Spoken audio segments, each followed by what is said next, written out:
Yes, welcome again to Wit Chats, your channel, where we often highlight topical issues, issues in the society and across the world. Our last two episodes were on protests in Kenya and Nigeria.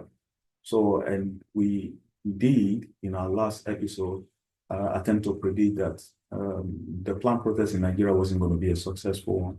So I think by far we did got that right, because what we try to emphasize is that a successful protest should be that force the government or push the government back on some kind of key issues or policies of government, which hasn't been favorable to the people, sort of. And like we did witness in Kenya, for instance, where the young people in Kenya spoke loudly against the tax policy.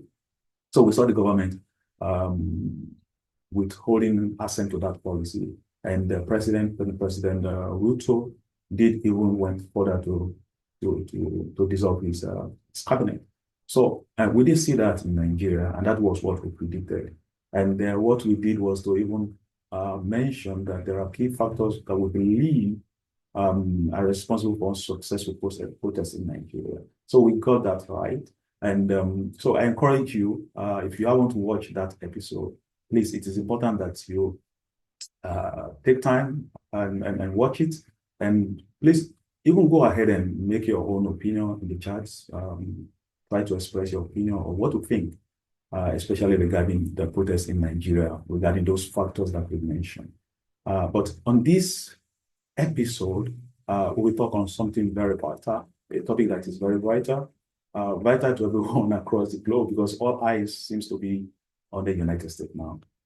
So that is regarding the 2024 presidential election in the United States, which has since commenced. I mean, the early votes thing has commenced, and every election year in the United States used to be an interesting one. So, and this one is not an exception at all. But one of the things that made this to stand out or seems to be more interesting are some of the issues that have been thrown up. So this year we've seen attempted assassination of former president, for instance, who is a contender in the election. So we've seen the incumbent president, who was also once a contender in the election, stepping down, especially after the presidential debates. So that he did step down for his vice president, Kamala Harris. So we've seen a lot of endorsements. Key of those are Taylor Swift, for instance. Taylor Swift did endorse Kamala Harris. We saw Elon Musk also endorse Donald Trump. So there have been a lot of issues surrounding the election. And one of that also is, addition to that is also judicial pronouncements against former President Donald Trump. So these have been issues around the United States presidential election that have made this year election to be of a key interest to everyone, even around the world. And there have been also all kind of predictions, either for Kamala Harris or against Donald Trump. There have been predictions for both, either of them. There have been also polls, all kind of polls suggesting clear path to victory for the Democratic candidate, for the Republican candidates.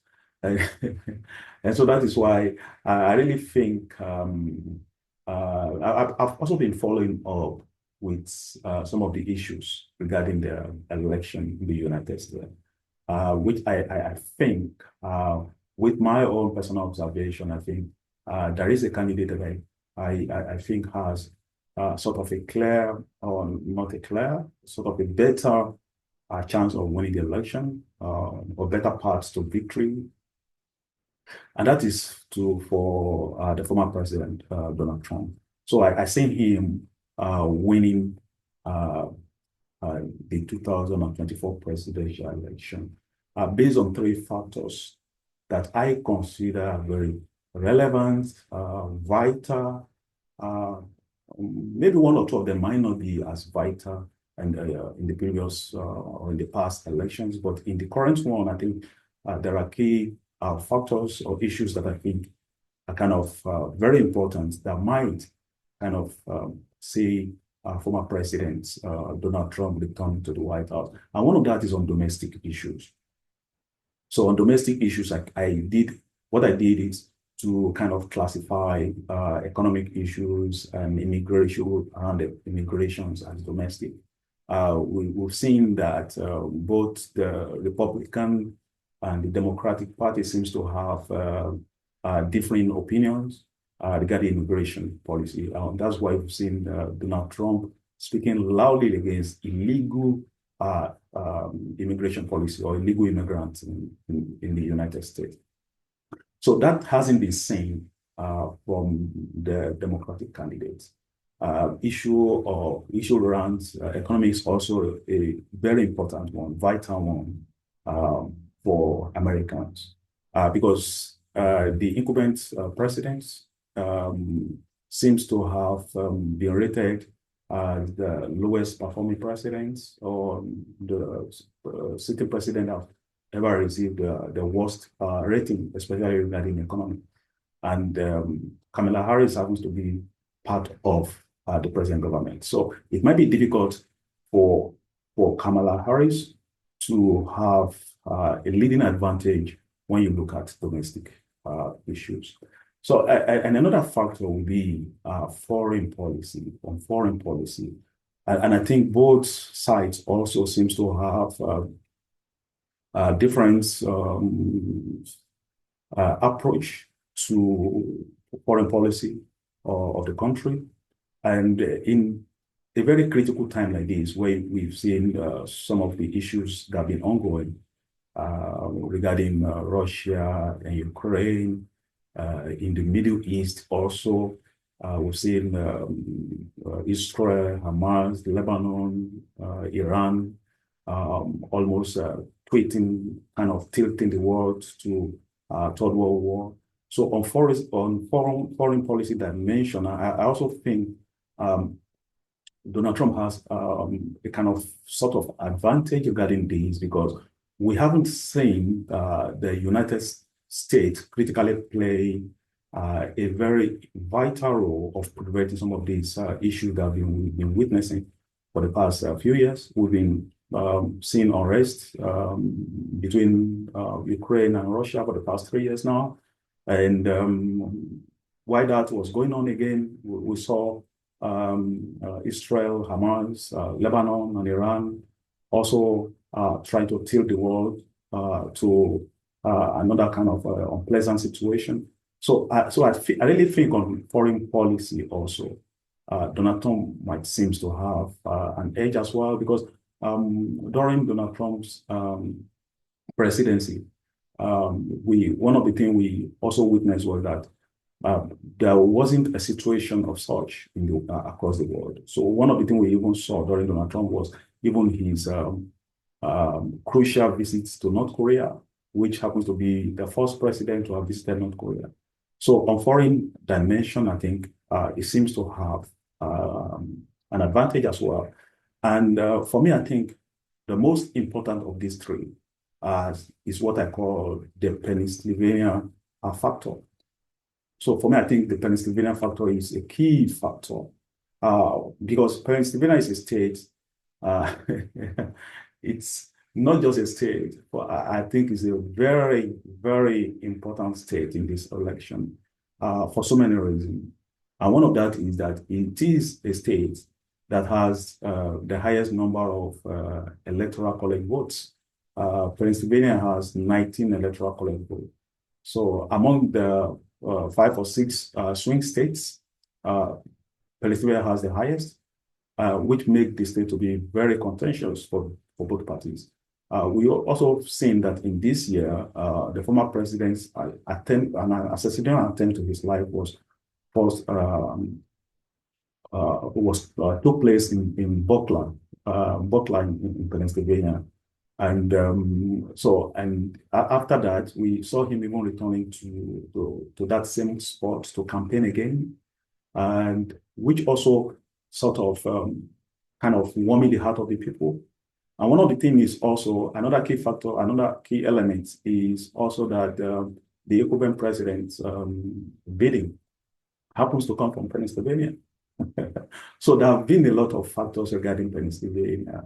So aside from the college votes, having the highest college, electoral college votes, we also saw that Donald Trump became the first Republican president to have won Pennsylvania since 1980. So he did won that in 2016. He won the state in 2016. Also, Pennsylvania is believed to have about 75% of the population identifying as non-Hispanic white, which sort of kind of favor Donald Trump. So another factor regarding Pennsylvania, another issue regarding Pennsylvania factor is also that there hasn't been any Democrat who has won the race to the White House without winning Pennsylvania since 1948. So that all these issues around Pennsylvania make Pennsylvania a very vital factor in this election. So for me, I think among these three factors, Pennsylvania stands tall as a key predicting factor to this, to the race to the White House, which I think, looking at some of the issues regarding Pennsylvania, I think Donald Trump seems to have an edge regarding that.